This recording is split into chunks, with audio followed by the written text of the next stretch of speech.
Okay, so the next sound we're making is our basic pad sound, and it sounds like this.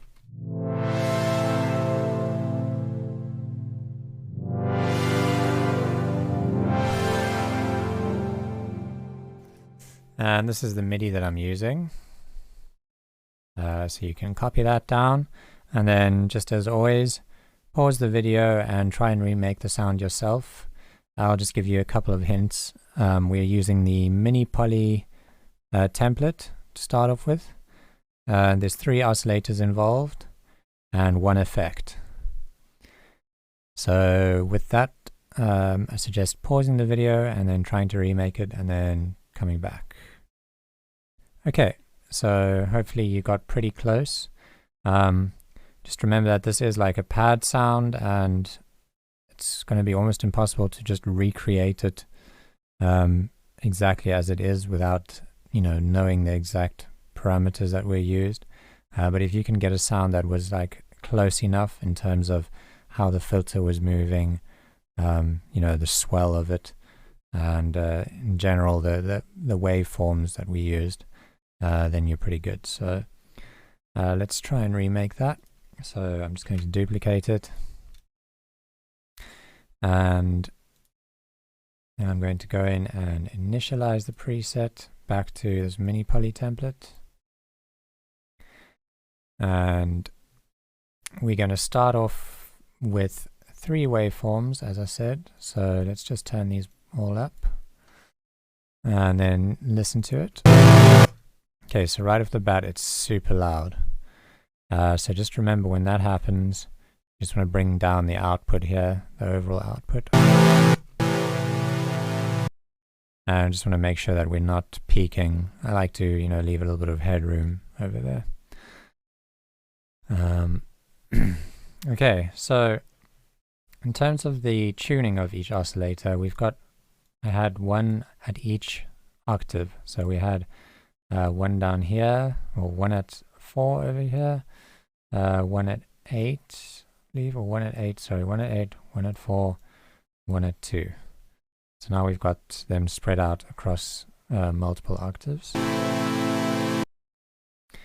And then I had the lowest one be a pulse wave, I believe, yeah. And then our second one was a saw. Third one was also a saw.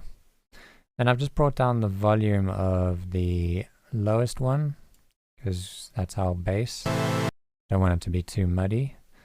And then the high one, I've also brought it down a bit. And the middle one has also been brought down.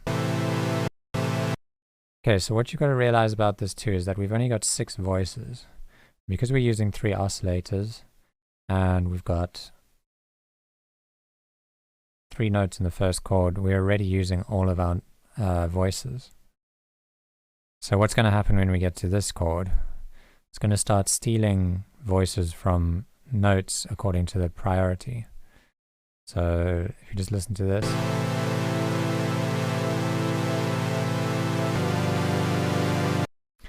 We won't be hearing all of the voices in this chord, because there's 4 of those and there's 3 oscillators. So there's going to be voices missing from one of the oscillators. So we just need to try and bring these voices up to 16, just so that we have more than enough. And that's going to bring up our CPU usage. So if you are struggling with your CPU in this case, then try and bring the voices back down to like maybe 8. Yeah.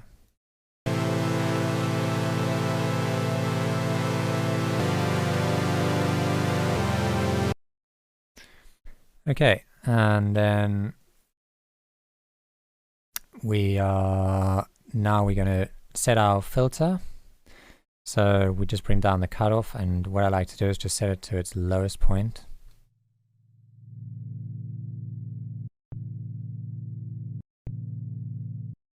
So I like to just be able to hear, almost just like the sub or the low mids on that. And then use the envelope depth over here to set the highest point of our cutoff filter.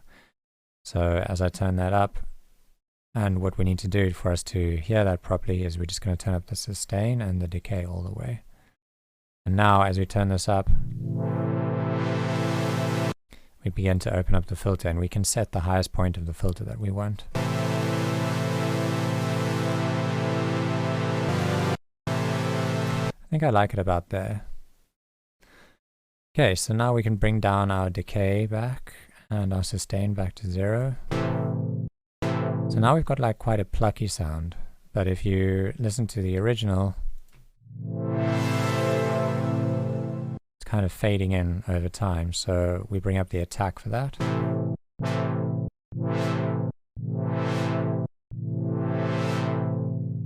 Sounds good to me. And the decay also needs to be a bit longer.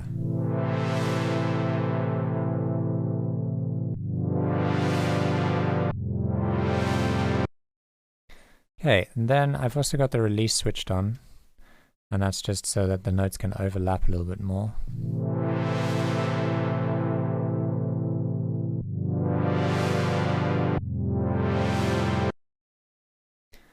Okay, and then we also want to put the release on over here on the the amp envelope, and we're also going to make the attack a bit longer here.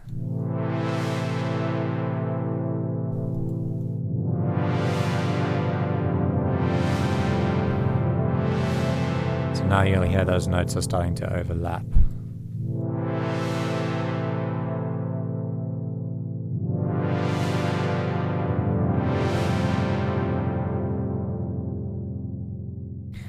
Okay, and then basically we've got a couple more things we need to do.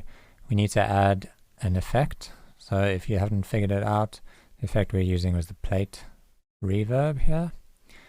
And for this, I basically just start off by setting my dry and my wet. So at the moment, if we turn down the wet, we're not hearing the reverb at all. But we can start mixing it in.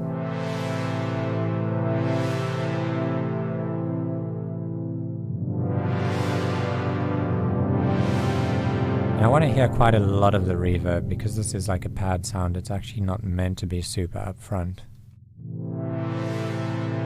So I'm just going to bring down that dry almost below the wet. I'm going to bring down the size a tiny bit. And I wanted a bit more high end in my reverb, so I brought down the dampening. And dampening, basically, if you have it set up quite high, it's going to start to fade out the high end of the reverb a bit faster. So if you reduce that, you get more high end in your reverb.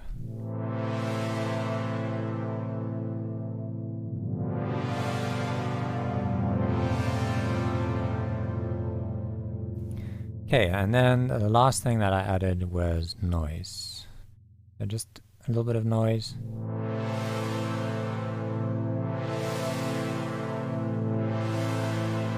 Around about there.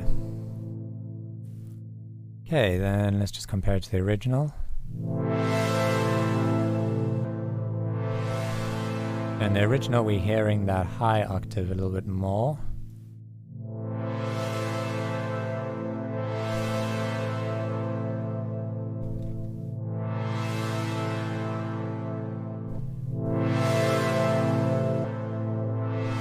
And our synth is also a bit louder in the original, so we can bring up the output a bit.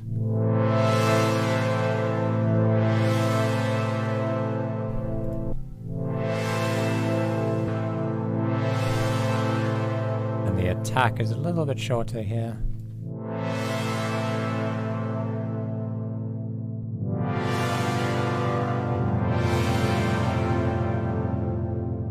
Okay, and that's it basically for this sound. I just want to talk about a few extra things you can do to make it a bit more interesting. And these are slightly a bit more advanced, so don't worry too much about them if you're getting lost. I suggest you refer back to the manual or to the initial refresher video that we have for you that just goes over basically every single parameter, and you can kind of study them in a bit more detail. But we can basically turn this from these single oscillator voices into big like saw stacks using a simple little feature over here, and that's called voice map. Oh, sorry, not voice map, stack index. And what that's going to do is basically take our stacks and pan them around left and right. But to do this, we need to have multiple stacks. So here we can change this to 2 stacks. And then as I start to increase this dial, you'll hear the sound gets a lot wider. Even without the reverb on, we'll hear it quite clearly. So let me turn off the reverb so you can hear it, what it's doing on its own. Okay, so now I'm going to pan this. So you should have heard that widened the sound quite a lot.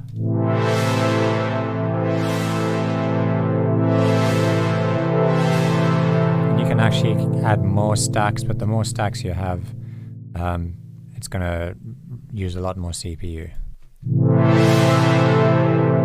The sound's going to get more and more powerful. So for now, let's just keep it on 2. And let's just bring down that output again because the sound has gotten a bit louder.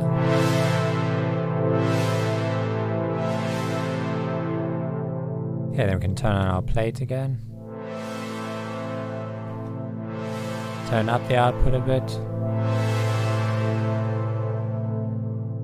Okay, another thing we can do is just play with the emphasis to give us some resonance.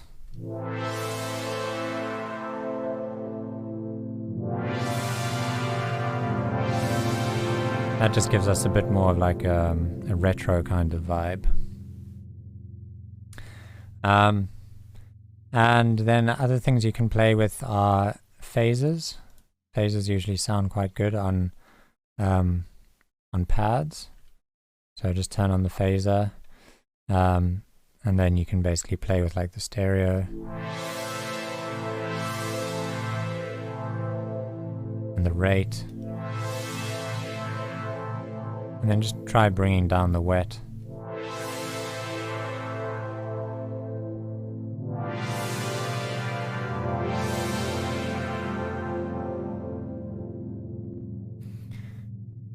And that's all I'm going to go over for this sound. So that just creates our basic pad sound. If you wanted to push it a little bit more into the background, which often sounds quite nice, you can just bring down this envelope amount.